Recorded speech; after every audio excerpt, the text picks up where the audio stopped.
스산한 분위기 속 어디서 가져왔는지 모를 흉기를 손에 든 채 말없이 오두막을 바라보는 남자.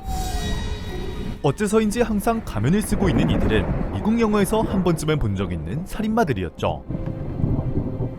They're still out there. 그리고 그런 전형적인 모습의 살인마를 지켜보며 전형적인 대사를 내뱉는 친구들. I call him to the bed. Oh God.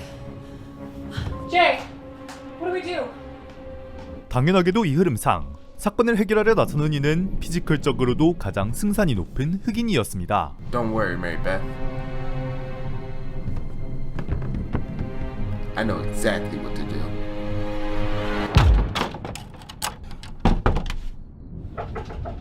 Jay, what are you doing in there? 하지만 그는 알고 있었습니다. 현실의 규칙과 논리 따위는 공포영화 속에선 아무런 효과가 없다는 클리셰를 말이죠. Don't die first. Keeping black people safe during horror situations. What's your emergency? 그리고 언제나 가장 먼저 희생되는 이는 자신과 같은 흑인이라는 사실을 알고 어디론가 전화를 거는데요. A group of my white friends and me went to a cabin in the woods. First mistake. Yeah. Now there's a creepy group of mass killers outside, and I was just wondering, how do I not die first? Well, you called the right number. 이곳에서는 공포영화 속 언제나 가장 먼저 죽어나가는 흑인들을 도와주기 위한 전화 상담이 진행되었죠. Okay. So, if you're alone right now, I advise you to find a white friend immediately, preferably a female between the ages of 18 and 30. Do not let that white girl out of your sight, okay? 이는 영화에 반전해주기 위해 가장 오랫동안 살아남을 것 같은 흑인 남성이 죽으면서 시작하는 장면이 어느샌가 자리를 잡고 클리셰가 되어버린 결과였습니다. See some things to remember. Do not be a hero. Do not be the one to approach the killer in any way. If there are weapons around, you pass them to Mary Beth. Sweet Mary Beth? Mary Beth? She may look innocent, but she will fuck them people up if she gets the chance. See, with a little luck, I think you'll survive the night. 참고로 메리베스라는 이름은 금발, 젊은 여성, 백인, 공포영화의 주인공 3요소를 모두 갖춘 클리셰 덩어리로서 1970년부터 수많은 살인마의 뚝배기를 깨신 배우로 이는 상담을 진행하는 기관이 상대방이 처한 영화 속 상황뿐만이 아닌 영화 밖의 일까지 모두 꿰고 있다는 뜻이었습니다. What are we going to do? Don't worry, Mary Beth. I won't let you out of my sight. 그렇게 가짜는 영웅 심리나 긴장감에 늦추는 썰렁한 농담 등 모든 플래그를 전력으로 배제하며 흑인들의 생존력을 어떻게든 끌어올리는 상담사들. You have no idea. Okay, Halloween night, prime time for white people to start doing dumb shit that gets their black friends killed. 하지만 문제가 있다면 이 세상의 공포영화의 종류와 클리셰는 하나가 아니라는 것이었죠.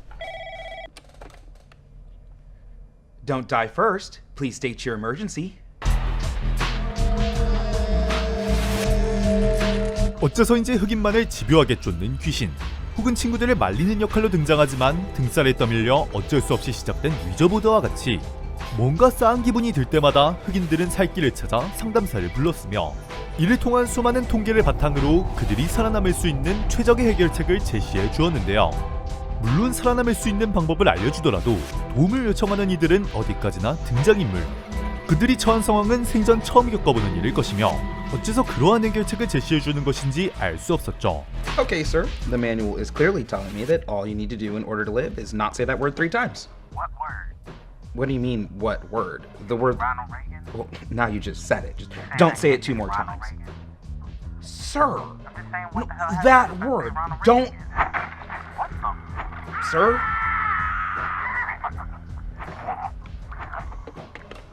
또한 이들이 하는 일은 흑인이 가장 먼저 죽지 않게 도와주는 것으로 그 이후로는 제일한껏 살아남아야 했습니다. And if you run into any more genetically enhanced super genius super sharks, you know what to do. Miss, respectfully, out of all the white sororities you could have chosen, why did you have to pick the one that wanted to impregnate you with the Antichrist? 영화의 종류는 점점 더 다양해졌으며 그만큼 희생되는 흑인의 수는 너무나도 많았습니다. 워낙 기상천외한 상황을 겪다 보니 이젠 웬만한 상황이 아니고서야 그에 따른 매뉴얼이 존재하기 마련이었죠. Don't die first? I have an emergency. Help! Whatever you do, don't fuck the ghost. 이런 상황까지 대처할 수 있다는 사실이 조금 씁쓸해질 정도였지만 이것으로 사람들의 목숨을 구할 수 있다는 것에 그는 나름대로 만족하고 있었습니다.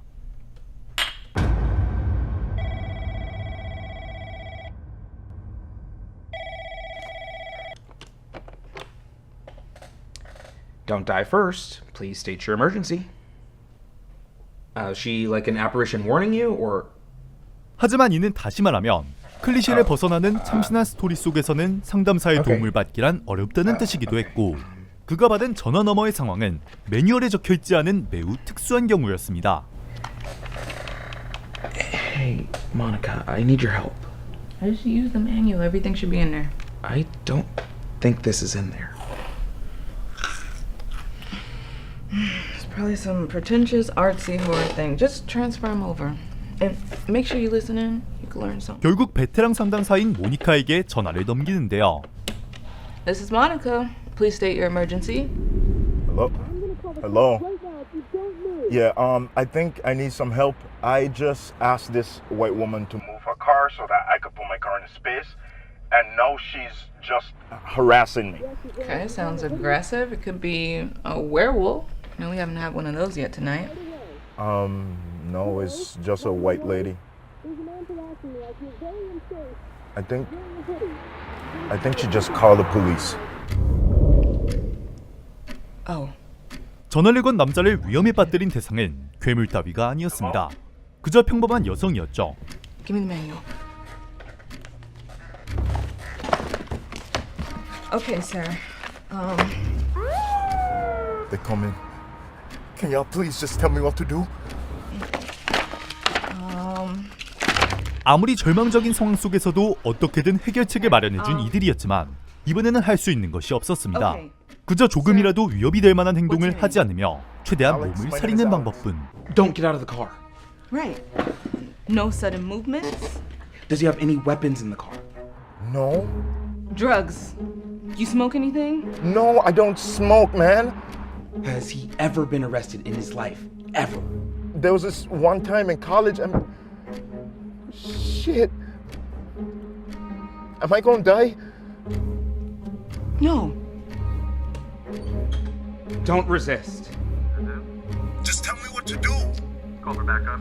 Alex? Step out of the vehicle, sir. I'm scared. Be brave. No sudden movement. Please don't. I didn't do anything wrong. Stop resisting. Leave me alone. 결국 아무런 도움도 주지 못한 채 전화 너머의 남자는 경찰들의 격앙된 목소리 사이로 사라져버렸습니다. 그렇게 그를 구하지 못했다는 사실에 자책하는 것도 잠시. Craig,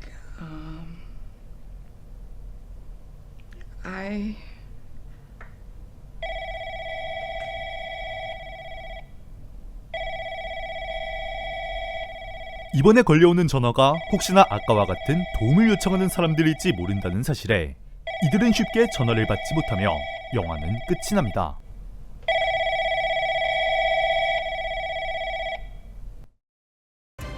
영상에 등장하는 모든 흑인이 현재 본인이 처한 상황이 공포영화라는 사실을 인지한 채 사망 플래그를 회피하기 위해 상담사에게 도움을 요청하는 단편 영화 Don't Die First. 마지막에 전화를 건 남자의 상황에서 알 수 있듯 사실 이번 영화는 미국에서 빈번히 일어나는 흑인 과잉진압 논란에 관한 작품입니다. 사실 우리나라에서는 접하기 조금 어려운 문제이지만 미국은 다양한 인종이 모여 사는 만큼 인종차별 문제가 더욱 쉽게 부각되곤 하는데요.